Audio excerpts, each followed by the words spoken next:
Bonjour à tous la famille OM, j'espère que vous allez bien. Voilà, c'est la semaine qui reprend. Alors je suis encore en congé, j'ai encore 15 jours, je suis chanceux. Bonnes vacances pour ceux qui sont en vacances, les amis. Et bon boulot pour ceux qui ont repris, pour ceux qui ne sont pas encore en vacances. Bon courage. Et voilà, et on repart sur une nouvelle semaine de l'Olympique de Marseille. Les amis, bon, la voix elle est revenue, pas tout à fait correctement, mais elle revient un petit peu. Ce matin, mais on va faire un petit peu la Gazette Mercato. Il y a la revue de presse de l'équipe de la Provence. On va parler un petit peu du côté argentin de l'Olympique de Marseille. On va parler un petit peu de ce début de saison de l'OM. Est-ce que l'OM est prêt? Le bruit, on va parler aussi de Ordonez. Ordonez, ça remonte à la surface. Ça s'essouffle peut-être un petit peu pour Zegrova. Voilà, on va parler de tout ça, les amis, dans la Gazette du Mercato de ce lundi 11 août. Avant de commencer, les amis, merci pour tous ceux qui like à fond chaque fois les vidéos. N'oubliez pas de les commenter dès qu'elles sortent pour qu'elles remontent dans le référencement. Voilà, j'ai que ça à vous dire. Abonnez-vous en masse au canal Olympien. Allez, c'est parti, les amis, tout de suite pour cette Gazette du Mercato de ce lundi, tout de suite avec la revue de presse du côté de l'équipe. Voilà, ce matin, on titre l'OM est prêt à en découdre. En effet, quand on voit un petit peu les matchs de préparation de l'Olympique de Marseille, 6 matchs. Bon, c'est vrai qu'il n'y avait pas eu que des adversaires exceptionnels non plus, mais c'est quand même 0 défaite, 3 victoires, 3 matchs nuls, dont le dernier match avec une belle victoire au Stade Vélodrome face à Aston Villa, 3-1. Donc un match quand même qui laisse voilà, des belles espérances avec des joueurs qui déjà nous montrent qu'ils sont déjà prêts à en découdre pour certains, même si certains voilà, ont encore quelques limites. Mais voilà, l'OM est là, l'OM est présent et devra le prouver, bien sûr, dès vendredi ou samedi, non, c'est samedi, ou je sais même plus, face à Rennes, voilà, samedi face à Rennes. Il faudra être présent pour cette première journée et ce premier déplacement.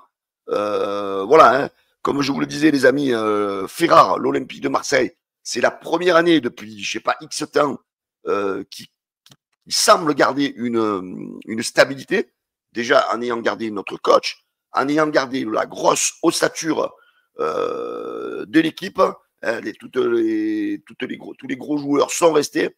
Ça, c'est chose que l'OM a réussi à faire cette saison. D'ailleurs, on le voit, comme je vous le disais, dans le bilan de préparation, 13 buts marqués, 4 buts encaissés.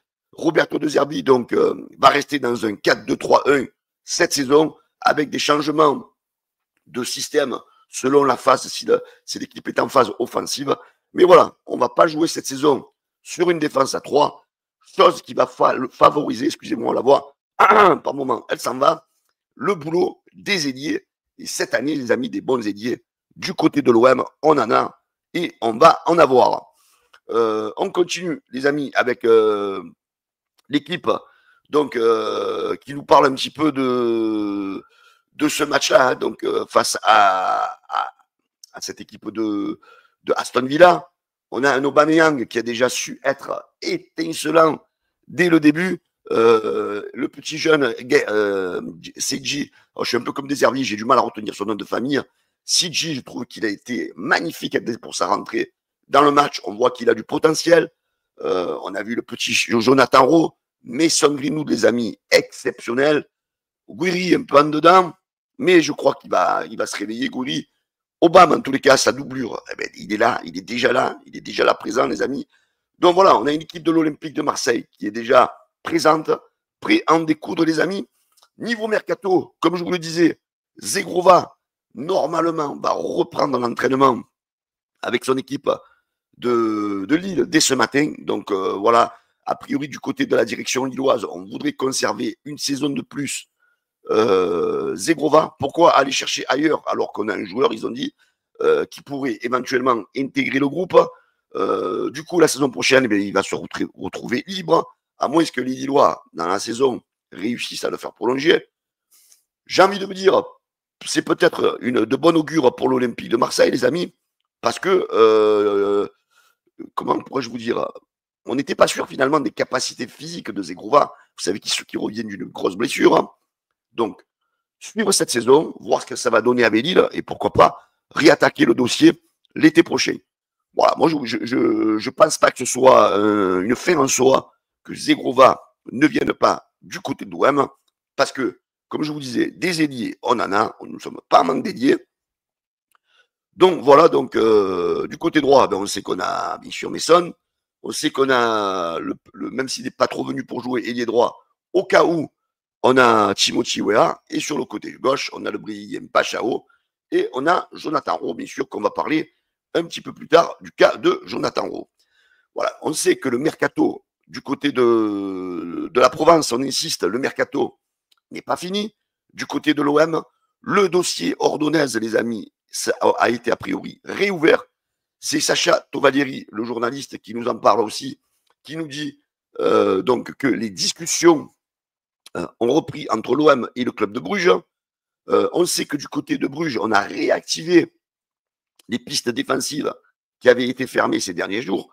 Et surtout, ce qui fait la différence, les amis, c'est la volonté de Joël Ordonnaise de rejoindre l'Olympique de Marseille. Donc, je pense que peut-être en interne, Ordonnaise commence peut-être un peu à secouer ses dirigeants et leur dire, les gars, on va pas aller au clash, j'ai envie de partir, j'ai envie d'aller à l'OM. Maintenant, il va falloir trouver un terrain d'entente sur l'indemnité de transfert, que ça satisfasse tout le monde. Donc, peut-être qu'on va être un petit peu plus raisonnable du côté des Belges, parce qu'on sait qu'ils veulent autour de 37, entre 37 et 40 millions d'euros pour le transfert du défenseur. On sait que l'OM veut mettre autour de 30 000 euros. Donc, pourquoi pas essayer de fermer ça à 32, 33 pour que tout le monde soit content, même si le club belge n'est pas content. Mais il faudra prendre en considération, bien sûr, les envies du joueur. Et ça, les amis, c'est important. On poursuit, les amis, donc avec du côté le mercato n'est pas fini, donc du côté de la Provence. Voilà, c'est que l'OM, le gros souci, les amis, il y a des dossiers qu'il va falloir dégager. C'est Moumbagna, c'est Azzedine Ounahi, qui est courtisé par le PANA, et l'OM a refusé une offre de 5 millions, plus 3 millions d'euros de bonus. Ça, je trouve que c'est une erreur de la part de l'OM, parce qu'il ne faut pas rêver, les gars. Ounahi, vous n'allez pas le vendre 12 ou 13 millions. C'est un joueur très moyen. Je pense qu'à un moment donné, du côté de l'OM, il va falloir qu'on soit raisonnable, parce qu'il va falloir savoir faire partir des joueurs, même si on ne veut pas sacrifier les prix, les amis, certains au niveau vraiment déplorable. Voilà, il ne faut pas avoir peur de le dire. Il ne faut pas avoir peur de le dire. Il va falloir lâcher certains joueurs. On sait qu'aussi, donc, Aminarit, Paul Lirola et Cornelius sont aussi sur le départ dans les esprits des dirigeants de l'Olympique de Marseille. Il y a le suspense autour de Jonathan Rowe, hein, comme je vous en parlais. On sait que voilà, il y a plusieurs clubs qui sont dessus, italiens, l'Atalanta, pour remplacer éventuellement Lookman. Il y aurait aussi Rennes qui serait positionné en France. Et on parlerait d'une somme autour de 20 millions d'euros. L'OM serait capable de lâcher le joueur. Alors ça, j'entends ça, les amis, ça me rend gaga. D'ailleurs, je vais faire une vidéo sur le départ de Jonathan Rowe, les amis. J'espère l'éventuel départ. J'espère que vous allez être beaucoup à la regarder. Donc, voilà. J'espère que c'est une fausse rumeur. J'espère que l'OM n'a vraiment pas l'intention de faire partir ce joueur à ce prix-là. Allez, on poursuit, les amis, un petit peu avec Jonathan Rowe. Hein. Voilà, n'oublions pas qu'il a été quand même un joueur l'année dernière, même que le système n'était pas à son avantage. Il a su faire de belles apparitions. Rappelez-vous de la victoire qu'il donne à l'OM, à Lyon, dans les airs d'Idiestan. Moi, je me rappelle du match que j'ai vu il y a 3 jours, 2 jours au Vélodrome, où je l'ai vu étincelant face à Aston Villa. Voilà.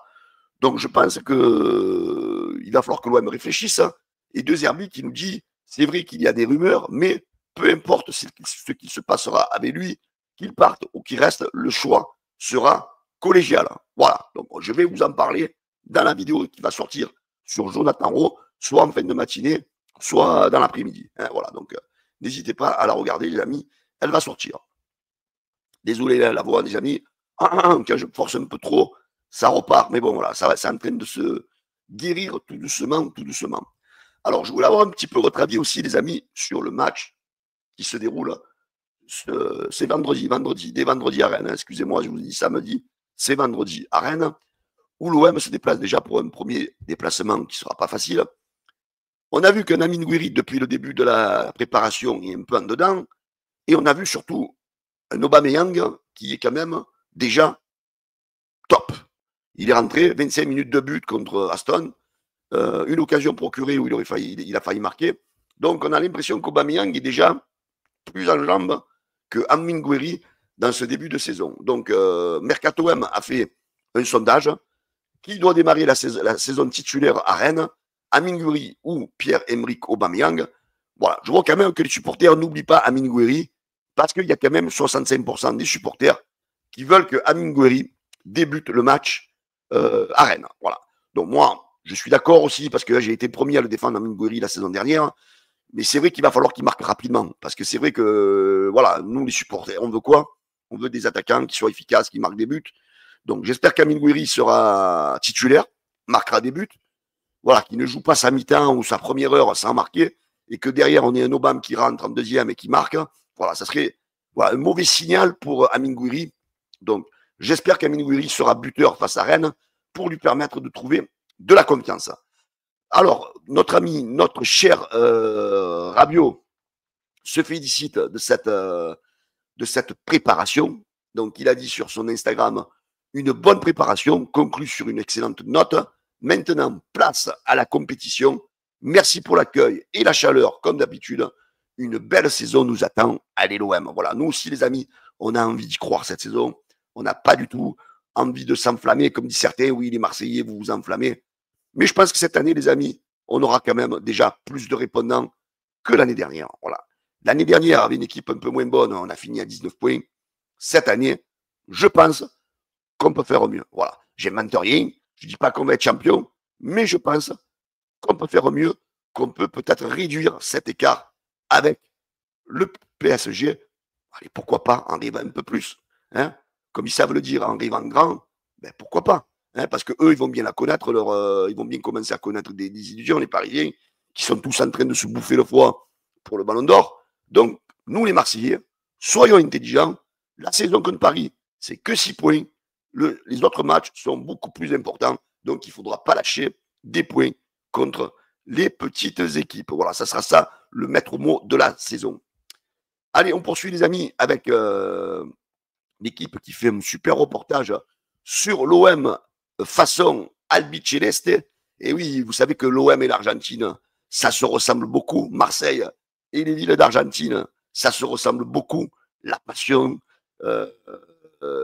toute cette communauté Marseille qui n'est pas forcément une ville riche. Marseille, c'est une ville où toutes les religions se côtoient. Cette passion pour le football, cette grinta pour le football. Marseille, les amis, ressemble beaucoup à l'Argentine. Et c'est vrai que le fait d'avoir beaucoup de joueurs argentins, ça nous rappelle un petit peu les belles années, hein, où l'OM a eu des grands joueurs argentins. Voilà, hein, donc on refait un petit peu l'histoire. Hein.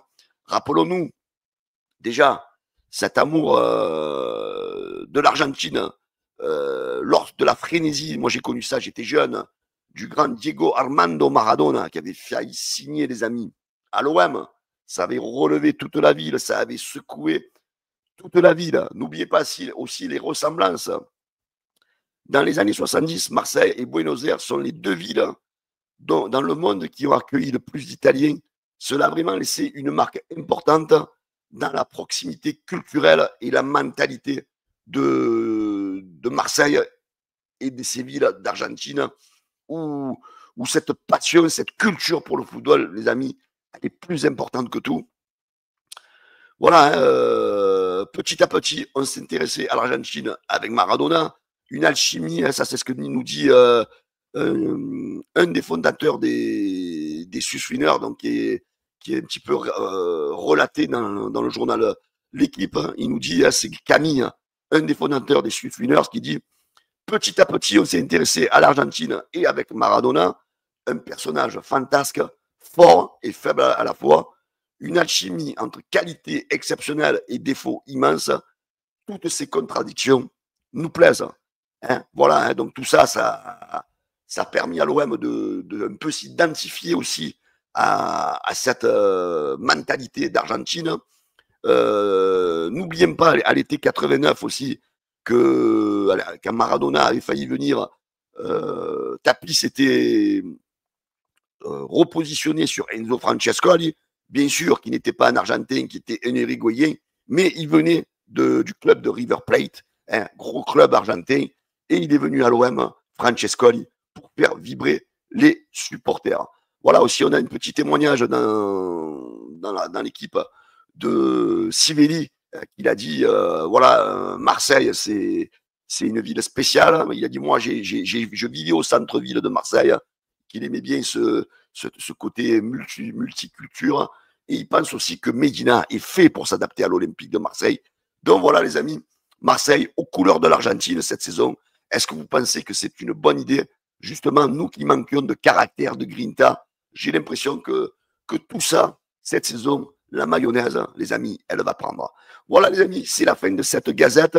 J'espère que ça vous a plu. En tous les cas, n'oubliez pas de liker, de commenter en masse dès le début de la diffusion de la vidéo, les amis, et de vous abonner. Je vous embrasse tous.